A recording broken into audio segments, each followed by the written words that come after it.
Hello, everyone. I'm really happy to welcome on this podcast, Secrets of Leader, my Sifu, Lee Paul Heron. Hello. So we are in New Malden, in London. I'm about to go to the Kung Fu class with Lee Paul Heron. So it's been 10 years now. Wow, is it really that long? Wow, Yeah, it's been a long time now that I've been learning Kung Fu from you. And yes, I learned so many things, not only in terms of martial arts, but also I think in life skills. And that's why I feel we're privileged to have you today for the podcast for sharing your knowledge and your wisdom to the people who are listening to us, not just for practitioners of martial arts, but for anyone really, because I think Kung Fu is a really good school of life. And before talking about Kung Fu and your journey, can you actually give us a definition of Kung Fu? What is Kung Fu? Yeah, absolutely. So Kung Fu simply means skills of quality that have been mastered over a long period of time.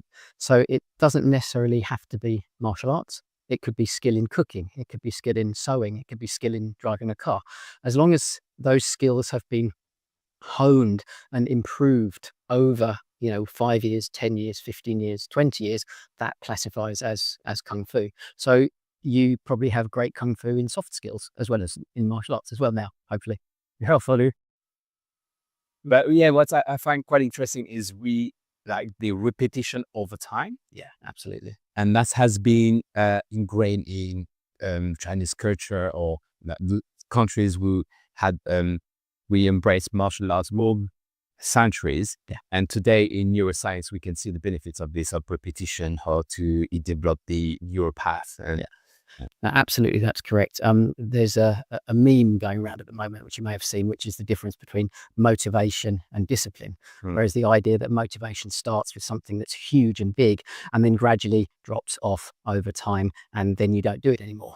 Whereas discipline might start with small steps, repeated. You just don't stop and you keep chipping away at it day by day, hour by hour. You get up the next day, even if it didn't work for you today, you get up the next day and you try again. And that's the essence of Kung Fu. Just keep trying, keep chipping away at it. Even if you can't do it now, you will be able to do it. Perseverance. And that's the attitude, really. And as you say, always never stop. Keep moving. Stop. Yeah. I mean, this means not only in life, the idea that, you don't stop until you die, but in physical training, as long as you just keep chipping away at it, it's not about huge gains that have to be done within a week or 2 weeks. Accept the fact that it's going to take you 5 years, 10 years to get the first idea and then keep going. If it doesn't work, don't worry about it. Get up, try again. You may have heard many times this idea that, get knocked down 7 times, get up 8. That doesn't necessarily mean about fighting. You're going to get knockbacks in your everyday life, in anything that you do. And as long as you don't let that stop you and you just get up and try again, that's the secret. Super simple. It's been how long that you've been doing this now? Right. So this year is 36 years of martial arts training. Well, it didn't start with Kung Fu, but 36 years. I'm 51 now. I started when I was 15 and I started with karate and gradually started to move through karate, a little bit of judo, a little bit of jiu-jitsu, and then kind of discovered one particular school of Wing Chun. First time I kind of experienced Kung Fu. And it was very different. And I thought, wow, this is amazing. Like a lot of people my age, I grew up with Bruce Lee and martial arts films, Chuck Norris and people like that. So martial arts was always a big part of what we did. But suddenly Kung Fu seemed to me this idea that you just chipped away at it, the idea you gradually got better over time. Not necessarily combative. It wasn't very much a competition-based thing. It was very much improve yourself. Don't beat the other person. In fact, one of my first teachers said to me, how do you make your own? Okay, I'll start again. Imagine there's a line on a piece of paper and then somebody says, well, how do you make this line shorter? And so you try to cut the paper and you rub a bit of the line out, etc. And then someone just draws a longer line next to it. And suddenly you go, oh, it's all relative. So the idea that make your own line longer as opposed to try to cut the other person's line down really resonated with me. Work on yourself, improve yourself, try to lift people up, build people up. Don't try to knock other people down. And that was a big thing for me. So I moved through one type of Wing Chun, then discovered another kind of Wing Chun, which I thought was even better, and then gradually discovered weapons, which changed everything for me completely. The idea that, knives, sticks, machetes, etc. And that made me go back and rebuild what I'd learned. And then that turned into the system that you're learning now. Yeah. So I have two questions coming. Like the first one is because you said, yeah, the game changer was weapons. So how weapons change the way you see martial arts? And second, what makes Wing Chun so different than other systems? Okay. So take the first question. Weapons changed everything because when I first was introduced to it, I'd been doing nothing but unarmed, whether that was striking or grappling arts and the early styles of Kung Fu for about 13 years at that point. And I was pretty good. I'd traveled a fair bit. I'd spoke to a lot of people. I trained with a lot of people, and I kind of knew where I was in a hierarchy of people. And then I was introduced to weapons, and all of a sudden, within about 10 minutes, I went, I don't know anything. Because in no uncertain terms, the weapon says to you, you can't be there because you've just lost an arm. You have to be there. My weapons teacher at the time said to me, weapons teach you what you must do, not what you want to do. And again, that's a very powerful thing to understand that you can argue about it all you want or say, oh yeah, but in reality, I would do this. But the weapon is teaching you you're dead. You have to be there. So I learned to move. I ended up staying with weapons for about 15 years in total through different types of people. I can name check the people if that will help you. Yes. Yeah, sure. Okay, right. I did about 2 years with a fantastic guy called René Latoza. I went to all the seminars that he did. And then another 2 years with a chap called Bill Newman. Again, did all the seminars that he came to the UK. And then I did 11 years as a private student and a kind of main student of a guy called Steve Tappin, who was a wonderful teacher and taught me all sorts of things. We traveled to various places around Europe. I learned from his son, Wayne, as well, who's also very, very good.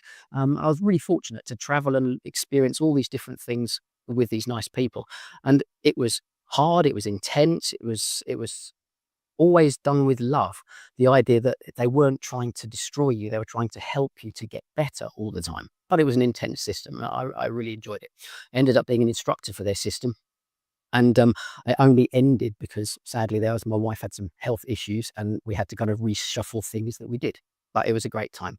So yeah, weapons taught me very clearly that you had to move your feet. You had to be in a certain place. It was all about the footwork. And then all the unarmed stuff I'd learnt to that point had been quite static, had been quite, standing in one space or just moving a small. Especially Wing Chun, when we see like in military, like this, It's a very you traditional on the dummy. Yes, indeed. Yeah, that's a very traditional way of doing things. And it suddenly dawned on me that all of that was probably not right, especially when you look at the history of the art and you realize back where the art comes from. And there was a lot of weapons involved there. So I thought, well, hang on, maybe it's just, Chinese whispers. Maybe things have changed over the last, 400 years or so since Wing Chun was incepted in southern China to now. And it turns out that because people aren't training with weapons or using weapons as a regular basis, they're kind of losing the lessons that weapons impart. And you can get away with a lot if it's just unarmed. Bladed weapons tell you, you have to do this, you have to do this. Whereas with a fist or a leg, it's going to hurt, but that might not be the end of it. You can survive, I've often seen various self-defense people say, okay, you take this punch and then you can hit them back. You can't do that with a knife. Yeah. Just get stabbed, then you can stab it. No, it's not going to work. So I had to go back and rebuild what I'd learned. And it turns out that a lot of the things in Wing Chun are correct, but the training methods over the last, 150 odd years haven't been imparted in the way that you should do with weapons. So I went back and rebuilt things, started looking at it, and the result is what I'm teaching now. So it's effectively similar forms to a lot of other Wing Chun systems, but the training methods, the movement all comes from weapons. So I was very fortunate to kind of follow that path. Does that help? Yeah. Yes, and now hearing you explaining this, I understand now when you teach, say, always move your feet. Have to. But because, when I started martial arts, I started with karate and then I did Muay Thai. and it is all about getting tougher and being able, especially in my time, we take the leg. It's a hard art. Take that off. And yes, and now you're like, no, we don't have to take the hit. Yeah, it's interesting because ultimately, in the way I teach, it's everything starts with this idea of strategy, the idea there's an objective. And really, in reality, there's only 3 objectives. And I try to explain that like fire. Let's say you're in a burning building and maybe the primary objective is to get out. You don't want to be there. So, remove yourself from danger, get out of the burning building. Okay, that's one thing. The second step would be maybe if you've got the tools, like a fire extinguisher, or the desire, you might want to fight the fire or try to fight the fire, So that would be reduce the danger or remove the danger. Not remove yourself, but remove the danger, If things go wrong, however, you might want to revert to the first objective and get out, because you may not have the right, enough fire extinguishing equipment to do that. And the third objective is very much prevent fire. So prevent danger from occurring, which of course is why we now have smoke alarms and various fire prevention things, which ultimately stops fires from starting in the first place. And for me, that's exactly what martial arts and fighting should be about. This idea that you can learn to remove yourself from the equation. If you have to, you could maybe stand and fight. Maybe you're protecting someone, or maybe your job, if you're a policeman or you're a firefighter, or you are a bouncer of some kind, your role in that particular environment is saying, no, you can't run away. You have to stay there. But ideally, the best thing is to stop things from starting in the first place. So that's kind of the 3 objectives. Now, when you go to the sporting arena, which is not better or worse, it's just a different objective. The objective in the sporting arena is to win, got to win the game. And life isn't like that. Real life isn't like that. It's not a game. Ultimately it's just, survival. Don't put yourself in bad situations in the first place, which, just comes from growing up. But in Muay Thai, in kickboxing, in normal boxing, all this kind of stuff, and many other martial sports, the objective is to win the game. So the idea of running away or the idea of getting out of the ring is absolutely off the table. You can't do it. But to make it a little bit more interesting for, of course, the paying public, etc., and we see this with UFC, there's weight classes, there's things you can and can't do. No such constraints exist in reality. So it's not better or worse, martial sports versus things like Kung Fu. They're just completely different objectives. And if people want to go in the ring, brilliant, go for it, accept what you have to do and go. If that's not your thing, maybe Kung Fu is an option for them. And especially Wing Chun, but there's a specificity with Wing Chun compared to other Kung Fu, especially from the creator. How does that change the whole system compared to other style of Kung Fu? Right. So this comes to something really called kind of the doctrine of the art, which itself comes from the philosophy of the art. So the philosophy of Kung Fu, Wing Chun in particular, is just an example of the ecosystem of thought that was there when the art was incepted. So it's a blend of Confucianism, Taoism, and Buddhism, really. So those kind of 3, shall we say, schools of thought at the time is the sort of the surrounding ecosystem from which Kung Fu arose.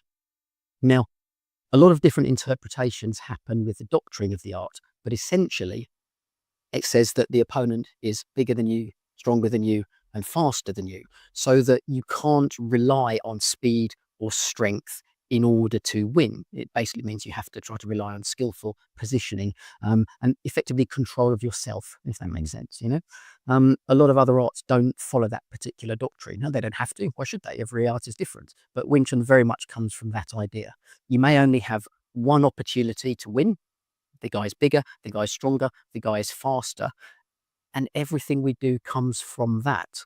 So when people ask, why do we do this movement? Why do we do that movement? You can follow that train of thought back to something like, because he's bigger than you. You can't do that because of this. And interestingly, that's exactly where weapons come in as well. Because people say, well, why do you move your feet? Why don't you just block?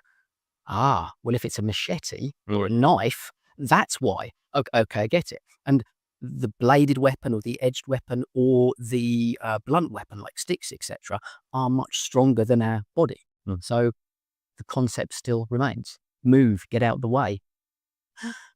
Does that make sense? Yes. And I feel also Wing Chun has been created by a woman also. That Right. is also So that's very interesting because it takes us back to the Shaolin monastery. Mui, if you want the name of the person who kind of first did it, um, effectively was part of the Shaolin temple. And then she taught this method, this way of doing things to the first student, which was called Wing Chun. Yes, she was an abbess, and she was a woman, correctly. But interestingly, her training in the Shaolin Temple included lots of weapons. There were swords, there were bows and arrows, there's all sorts of things. And so when then the laws were passed in sort of past the 5 warring states period of China to say that weapons and things are illegal, it became a nation of laws, etc. Then the training carried on under the radar. The Chinese red junk opera, the traveling circuses that used to move around and teach. Effectively, they're doing movements that were martial arts movements, but done to make it look like they're on stage. You know, things like this. There's a whole interesting story about that. But effectively, the art was carried on teaching, but without the use of the weapons, in a way that they could still teach and still train people, but not make it look like they were doing martial arts. So yes, it was invented by a woman, so the oral history goes, but weapons were so prevalent at that time that it seems very likely that a smaller, physically weaker woman, skilled in the use of weapons, would not stand still. It seems really obvious to me. So yeah. And so we talked a lot about the martial arts and how it can change compared to different practitioners. But if you apply these principles to the daily life, how practicing Kung Fu over time or Wing Chun is a good way for self-improvement? Okay.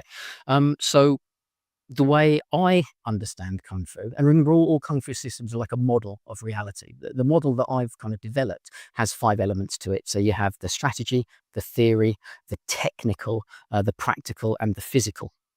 And it's only a model. It's a way of understanding things, but you can think of this like different questions. You could think how the strategy is, what would you like to do?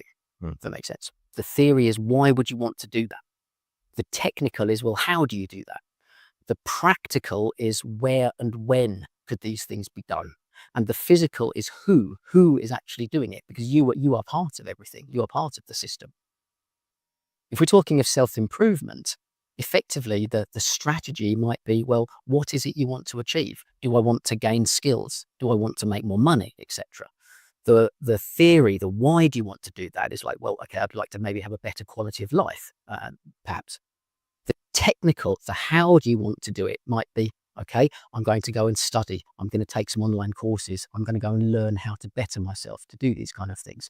There are many different paths, many different strategies and technical things you could do, but ultimately I want to improve myself, to learn something. Okay, the practical, the where and when. Well, okay, if I want to do an online course, where am I going to do this? Well, if I have an internet connection, I can do it at my house, or I could go to a coffee shop and do this.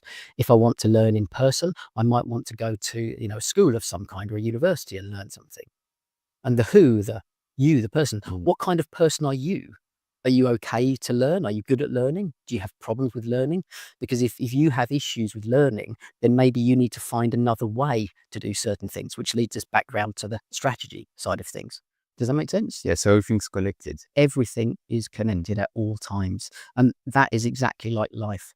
Kung Fu is effectively an example of a system that is non-linear and dynamic. It means that you can have infinite complexity within a very finite space, which is endlessly fascinating to me and leads you into things like fractals, Benoit Mandelbrot, the mathematician, all these kind of stuff. So yeah, I really enjoy this kind of thing. Yeah. And that's why I like also with this system, because sometimes we learn something new and then suddenly have a epiphany, say, oh my God, that works also in life. Absolutely right. The connection to things is one of the things that makes it really fascinating for me, because as you rightly say, you can learn something and then suddenly you realize that has relevance to something completely different. And so that's when they say if you understand everything that happens in a drop of water, you understand the universe. It's about the connections. the idea, if you truly understand what's happening in this small thing, you can make a reference, a connection to something else and realize it's very similar. So yeah, that's fantastic. And what I like with complexity as well is with a simple thing, you can really zoom in and see much more in that simple thing that at first, when you first discover it, you say, oh, that's so simple. But actually, it is not. Like in Kung Fu, it would be a punch. But for instance, I train people, like in Soski, for instance, and we have a very, very simple exercise. And what Kung Fu told me through you is this simple exercise can be applied in a situation that is very simple for beginners. Absolutely. But for people more advanced, I can use the same technique and make it much more, much deeper in certain subjects. And I said everything is transposable, and with that fractal principles, you can use something in different space, and it be just mind blowing. Yeah, absolutely. You can hit things at such different levels, and there's kind of no end to that. With the human body, for instance, as you said, we use the example of a punch. Well, most people, when they start, will effectively, look at how to form a fist, etc. And there's lots of, right or wrong ways to form a fist, but that fist is connected to the wrist, to the arm, to the elbow, to the upper arm, to the shoulder, into the body, and ultimately all the way down to the feet. So every other part of your body, as you learn to move it, will have an effect on how that particular part of your body moves, how the punch is delivered. Now, when people come to the martial arts for the first time, there could be many, many reasons, but often they come for self-defense. That's okay. There's many reasons to do it. But some people want something that they can learn fast. They can learn very quickly within, a few weeks. With quick wins. Like the quick wins, yes. And it doesn't work like that. And it only, as you've discovered, after 2, 3, 4, 5, 8, 10 years, you start realizing that the physical side of things, the fighting side of things, is the smallest part of the art. It's everything else that it gives you. Not least the fact that by keeping moving your body, you can reach, you can reach an older ages and still be healthy, which, is wonderful. Again, for my money, that's the difference between martial arts, martial sports, because competitive martial sports beyond the ages about 30, 35, as with football and things like this, you're reaching the end of what you can do. There's younger, faster, more powerful people coming up through. But with Kung Fu, you can do it for the rest of your life. And that doesn't seem, interesting when you're 15, 20, 25, etc. But get to 30, get to 40, get to 50, and you're still doing it, and you're thinking, actually, this works. This is pretty good. And it's because of that complexity, that detail, the ability to zoom in, find out something really small, and then zoom out again and see where it fits in that big picture, which is fabulous, really. And you talk about teaching, and I can imagine, because you talk to lots of people over the years, and you have to adapt to every subtleties of culture, or the people understanding things in different ways. So you always find like a different kind of analogy or a way of explaining things. So I really see that teaching Kung Fu could be a way to develop your leadership skills in a way. So how would you say teaching Kung Fu was a good way for you to improve the skills? Okay, well, I never wanted or intended to be a Kung Fu teacher. I was passionate about learning the art and discovering what it was like. But gradually, because I was quite passionate about it, I found myself explaining it to other people in the class, because my teacher at the time would explain a move and we would practice it. And then the person I was training with would do something. And I'm like, perhaps you should maybe look at it this way, train it a different way. Oh, thanks, that makes sense. And then it came from there. As the years went by, I discovered that by explaining it to people, as so many teachers have understood, you end up learning it better, because you have to understand it from so many different perspectives, that the more variety of people that I teach, bigger, smaller, harder, stronger, scared, etc., every single person requires a different approach to understanding the same topic, as I'm sure you understand. Every conversation you have, every interaction we have, you're one part of it, but the other person is the other part of it. Every audience is different. And so you find yourself understanding things in completely different ways, because you've put yourself out there to try to teach it. And so when I discovered that I was okay at this, I took a leap and tried to open a class. Every single time I stand in front of a class, even now, I'm a little bit scared about it every single time because I don't quite know how it's going to go. I have a little plan, I have an idea, but every single time I'm nervous until I start talking, until we start doing something. And then it just flows naturally because I see the way people are moving and I think, okay, I can maybe help them with that. And all the teaching and perhaps the leadership stuff that you very kindly say that I could do, has come from a point of view of trying to help people to improve, has tried to teach with love and a passion for the art that I enjoy. It's never like, you're doing that rot. It's trying to be, okay, think of it this way. And again, the weapons teachers that I've had over the years came up with a really good way of doing this. And they said, don't tell somebody that you're doing it wrong. Give them an exercise to make them do it right. Mm. Wow. So much time when I was younger, and of course it could have been me, it could have been not understanding my teachers because, I'm the other half of the equation there. But so many times I was told, that's wrong, that's wrong, that's wrong, do it like this. Until people started to say, try this exercise. And the exercise itself made it impossible to do it wrong. Even something as simple as, sort of hit a pad. So people punch the pad. Move the pad out of range and make them step. So suddenly they can't reach, they have to step in and do it. Suddenly they're moving their feet. Super simple. So yeah, that was great. So I'm not sure if that answers the question about leadership skills, but it's To me, yes, because true leadership is not telling people what to do. It's to help them grow in a way. And I think through Kung Fu, and that's the way you explain things is what you do. So yes, it is. As you may notice, I love analogy. I love drawing things. I love explaining it like something else. And for me, the skill of that is trying to find something relevant to whichever audience I have. If I'm working with someone who I know is a builder or a plumber of some kind, I'll try to find an analogy that works with their knowledge, whatever they have. Driving cars is always my favorite analogy for general people, because most people either can drive a car or understand there are things called cars that drive around. So it's okay.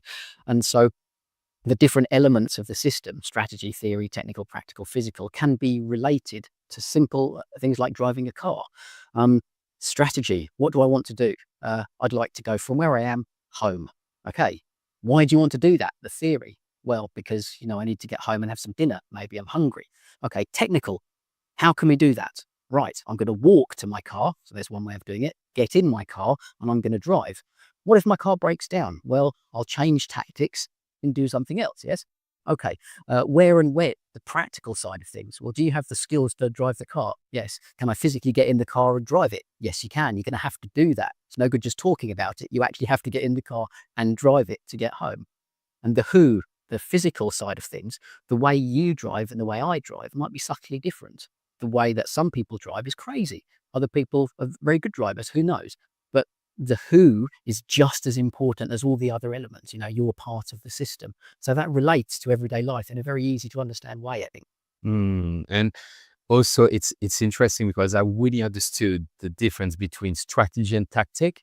Yeah. Because most of the time I was confusing both words, Yes. and now it does make sense. Yeah. Strategy is what you want to do. Tactics is how you do it. And there can be many, many different ways of achieving the same strategy. So yeah, it is good. That's fascinating. I would love to talk a bit more, but we have to go to pause. Do you have any word to share to the world about what we said? Yeah, I do. Thank you. Kung Fu, like I said, is a way of life. And that doesn't mean that you have to wake up and be ridiculously disciplined all the time. Kung Fu is very much the middle way. So don't be sedentary and lazy. But equally, you don't have to be an absolute paragon of health and fitness all the time. Find the middle way in all things, and you'll discover that your body will improve, your mind will improve, and you just take care in everything that you try to do. Ultimately, I think it's the taking care and wanting to improve that it makes us all better people. I don't know if that's useful to you, but these little wins, maybe it's how we try to live. Yeah, like the middle way. I think helps finding balance, Yeah. harmony, That's a good word. Absolutely. and that resonates with me anyway. So thank you very much. You're most welcome. Thank you. Thank you. Thanks for having me. Thank you. And I hope